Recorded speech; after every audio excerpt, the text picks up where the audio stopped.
গোটা কায়নাতকে সৃষ্টি করেছেন এবং আমাদেরকে সেই নূরের সেই নবীর উম্মতি হয়ে জীবন অতিবাহিত করার শক্তি প্রদান করেছেন। এবং আজকের এই পবিত্র মাহফিলে আসার, বসার, বক্তৃতা করার এবং বক্তৃতা শুনে নিজের ইসলামিক জ্ঞানকে বৃদ্ধি করার শক্তি প্রদান করেছেন। তাই আসেন সেই মহান প্রতিপালকের দরবারে একবার শুকরিয়া জ্ঞাপন করি। পরে সবাই উচ্চ স্বরে আলহামদুলিল্লাহি রাব্বিল আলামিন। একটু জোরদার করেন আলহামদুলিল্লাহি রাব্বিল আলামিন। ব্রাদার ইসলাম, বক্তৃতা শুরু করার আগে আমি পছন্দ করব সর্বপ্রথম আজকের আমার বক্তৃতার বিষয় নির্ধারিত করি। আজকে আমার বক্তৃতার বিষয় হলো backbiting and punishment of greed in the light of Quran and Sunnah। এই বিষয় নিয়ে আমি ইনশাআল্লাহ তাআলা আলোচনা করব 1 থেকে 1.5 ঘন্টা। তারপরেই আরো বিখ্যাত উলামায়ে কেরাম উপস্থিত হয়েছেন দূর দূরান্ত থেকে, তারা নিজ নিজ বক্তৃতা আপনার কাছে শোনাবেন। বিষয়টি হলো কবরের আযাব এবং গীবত। তবে এই বিষয়ে আলোচনা করার পূর্বে, যেহেতু আমরা সুন্নি মুসলমান নামে পরিচিত, অনেকেই কাজে করে না, তবু আমরা সুন্নি মুসলমান যে কাজই করি না কেন, ইসলামিক শোভা যদি করি, ইসলাম সম্পর্কিত কোনো কাজ করলে সর্বপ্রথম দয়ার নবী, মায়ার নবী, আকাই নামদার মাদানী তাজদার আহমদে মুখতার জনাবে রাসূলুল্লাহ সাল্লাল্লাহু তাআলা আলাইহি ওয়াসাল্লামের প্রতি একবার না একবার, কমসে কম একবার আমরা একসঙ্গে সুরে সুর মিলিয়ে একত্রিতভাবে দয়ার নবীর প্রতি, বিশেষ করে পশ্চিম বাংলা, আসাম, ত্রিপুরা, বাংলাদেশ, বিহার এবং ঝাড়খণ্ডের কিছুটা অংশ আমরা সব মাহফিলে দুরূদ শরীফ পাঠ করি না? এর পিছনে অনেকগুলো কারণ আছে। গত জালসাতে আমি কয়েকটি হাদিস দিয়ে প্রমাণ করেছিলাম।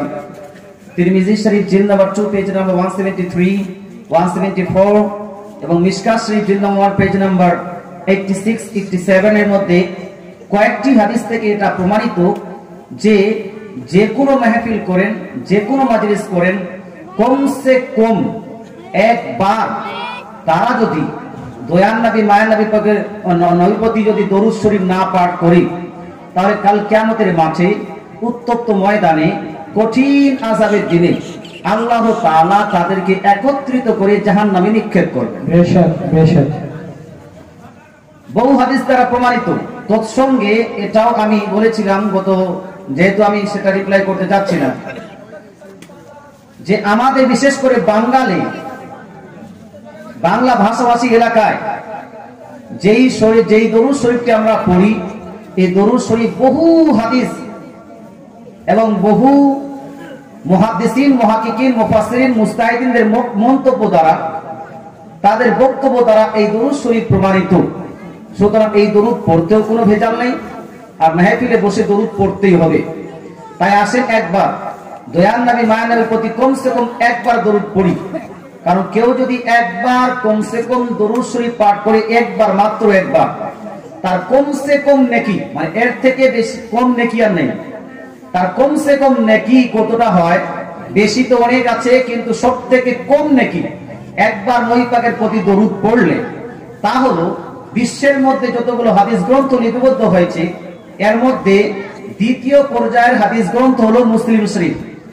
এই মুসলিম শরীফ জিলদ নাম্বার 1 হাদিস নাম্বার 875 এর মধ্যে দয়ার নবী, মায়ার নবী, আকাই নামদার মাদানী তাজদার আহমদে মুখতার জনাবে রাসূলুল্লাহ সাল্লাল্লাহু তাআলা আলাইহি ওয়াসাল্লাম ইরশাদ করেন, ফাইন্নাহু মান সাল্লা আলাইকা সালাতা সাল্লাল্লাহু আলাইহি বিহা আশরা। কেউ যদি আমার প্রতি একবার দরুদ শরীফ পাঠ করে, তার কমসে কম নেকি হলো এই। আল্লাহ তাআলার রাসূল ইরশাদ করেন যে স্বয়ং আল্লাহ তাআলা সেই ব্যক্তির উপর 10 বার দরুদ পড়েন, বলে সুবহানাল্লাহ।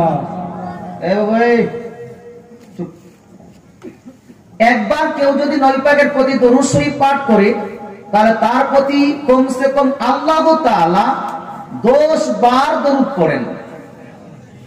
এর থেকে বেশি খুশির বিষয় আমাদের কি?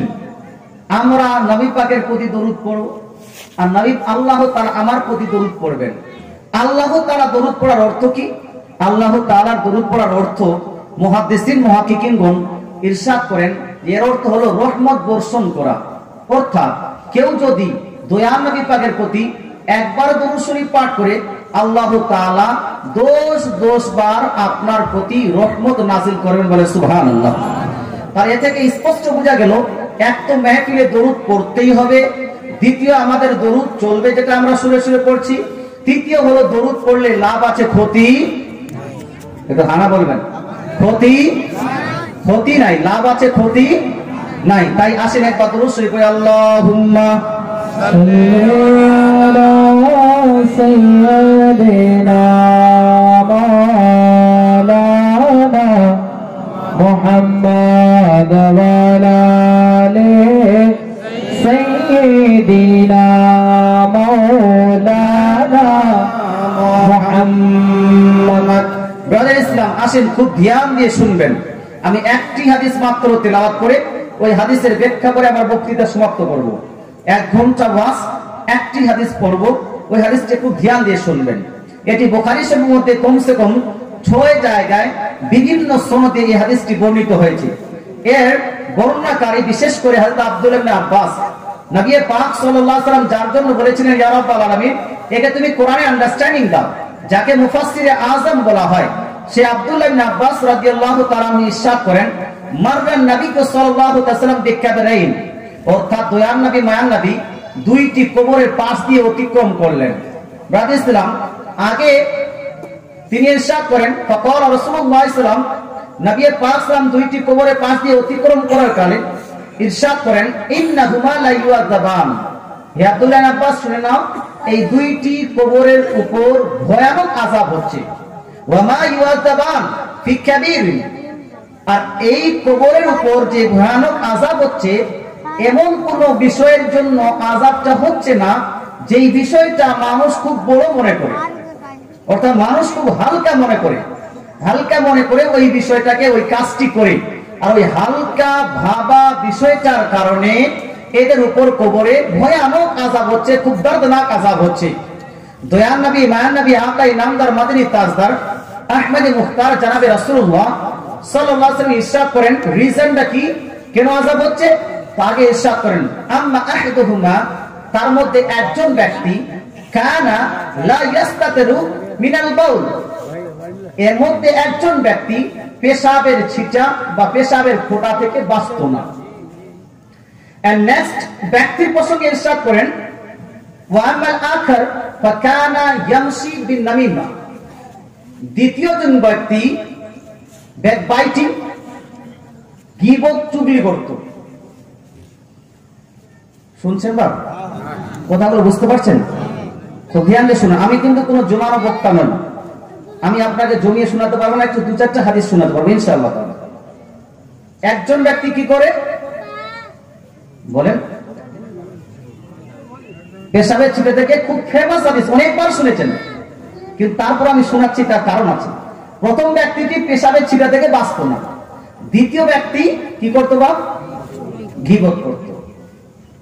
নবী পাক সাল্লাল্লাহু আলাইহি ওয়াসাল্লাম তারপরে ফাআকাযা জারিদাতান রাতাবা, এরপরে দয়াল নবী মায়ার নবী একটি কাঁচা খেজুরের ডাল নিলেন। ভাই, একটি কাঁচা খেজুরের ডাল নিলেন, ফাসাক্কাহা নিসফাইন, আর সেই খেজুরের ডালটাকে দ্বিখণ্ডিত করলেন, 2 টুকরা করলেন।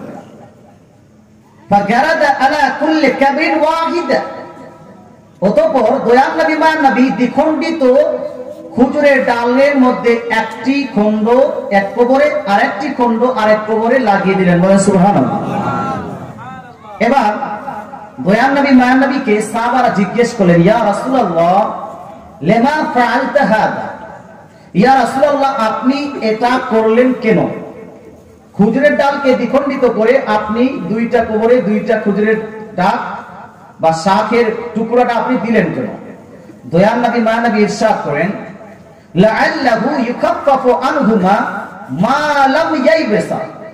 দয়াল নবী ইরশাদ করেন আশা করি যতক্ষণ পর্যন্ত খেজুরের ডালটি না শুকিয়েছে ততক্ষণ পর্যন্ত এই দুইটা কবরে আযাব হালকা থাকবে। বলেন সুবহানাল্লাহ সুবহানাল্লাহ। বেশক হাদিসটি কমপ্লিট।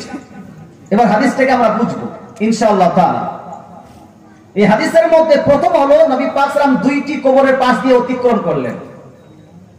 অতিক্রম করাকালীন দয়াল নবী ইরশাদ করেন দুইটি কবরে ভয়ানক আযাব হচ্ছে। আপনারা কেউ কবরস্থানে গেছেন বা এটা হানা বলেন না? গেছেন? সবাই গেছেন? যারা যারা গেছেন একটু হাত তুলে ইয়া রাসূলুল্লাহ বলেন তো। মাশাআল্লাহ সবাই গেছেন। আচ্ছা পাশে আছে মানে বাউন্ডেশন আছে তো এই জন্য জিজ্ঞেস করতে হচ্ছে। কবরস্থানে গিয়ে কোনদিন কি আযাব বা সওয়াব দেখেছেন কারো? হানা বলেন না। আপনার নবী দেখেছেন কি দেখেননি? দেখেছেন। তো আপনার নবীর দেখা আপনার দেখা কি এক না আলাদা? জোরে বলেন। আপনিও কবরস্থানে গেলেন, কবরকে দেখলেন, না আযাব বুঝতে পারছেন না সওয়াব বুঝতে পারছেন। আর আপনার নবী দয়াল নবী মায়ান নবী কবরস্থানে গেলেন, দুইটা কবরকে দেখে বলছে যে দুইটা কবরের উপর ভয়ানক আযাব হচ্ছে।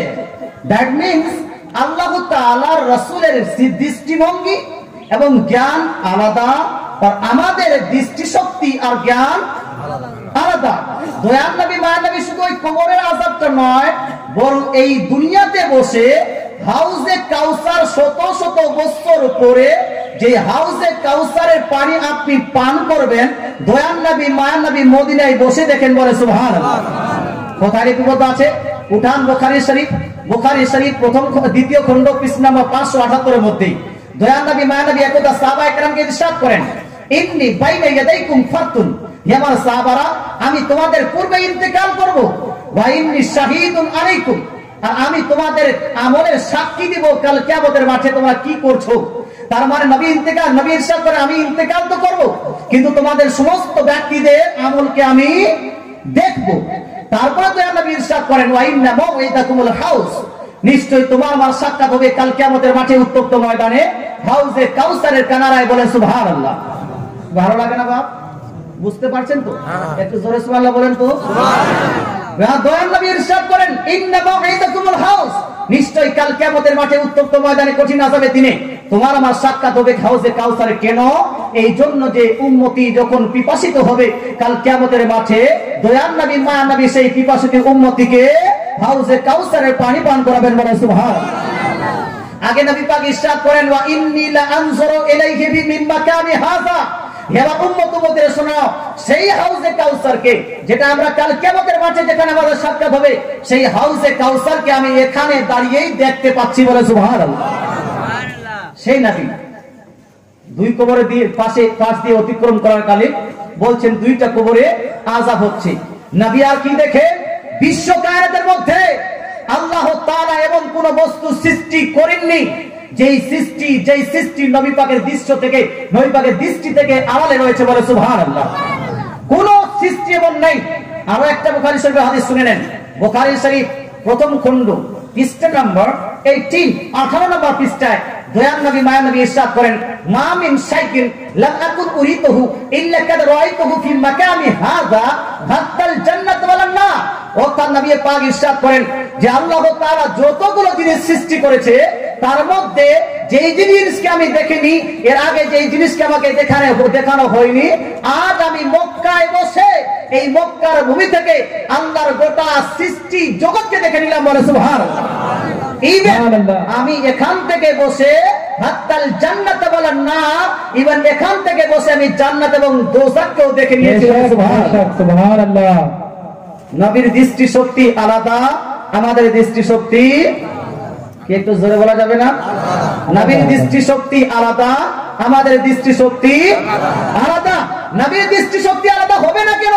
গোটা কায়নাতকে দেখেছেন দয়াল নবী, আর গোটা কায়নাতকে দেখার পরে, গোটা সৃষ্টিকে দেখার পরে, সমগ্র সৃষ্টিকে দেখার পরে সমগ্র সৃষ্টির স্রষ্টা মহান রব্বুল আলামিনকে দেখেছেন। বলে সুবহানাল্লাহ। কোথায় লিপিবদ্ধ আছে? এই হাদিসটি লিপিবদ্ধ আছে তিরমিজি শরীফের 3 জায়গায়।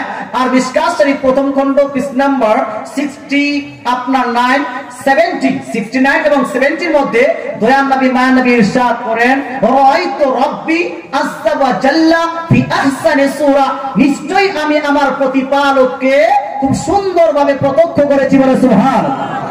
কিছু আর থাকলো বাপ, এই জন্য আলা হযরত আজিমুল বরকত মুজাদ্দিদ দ্বীন ও মিল্লাত ইরশাদ করেন, और कोई गायब क्या उससे नेहा हो भला, जब न खुदा ही छुपा तुम पे करो सुभान। नारे तकबीर, नारे रिसालत, नारे हैदरी, कलामे आला हजरत।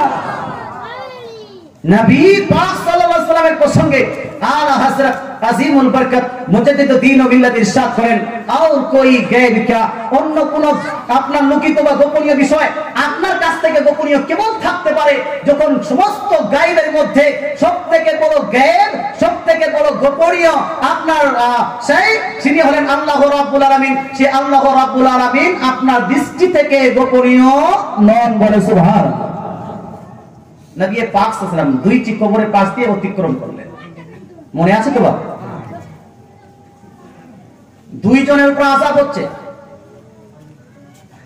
একজনের উপর এই জন্য আযাব হচ্ছে যে পেশাবের ছিটা থেকে বাঁচে না, পেশাবের ফোঁটা থেকে বাঁচে না। খুব ধ্যান দিয়ে শুনেন, পেশাবের ছিটা পেশাবের ফোঁটা থেকে বাঁচে না, এর কতগুলো কোয়ালিটি হতে পারে, তার অনেকগুলো কোয়ালিটি। তার মধ্যে একটা হলো দাঁড়িয়ে পেশাব করছে, সে ইস্তিনজা করলো না, পানি নিল না, তো তার ফোঁটা আপনার পেন্টে বা এখানে ওখানে লাগলো।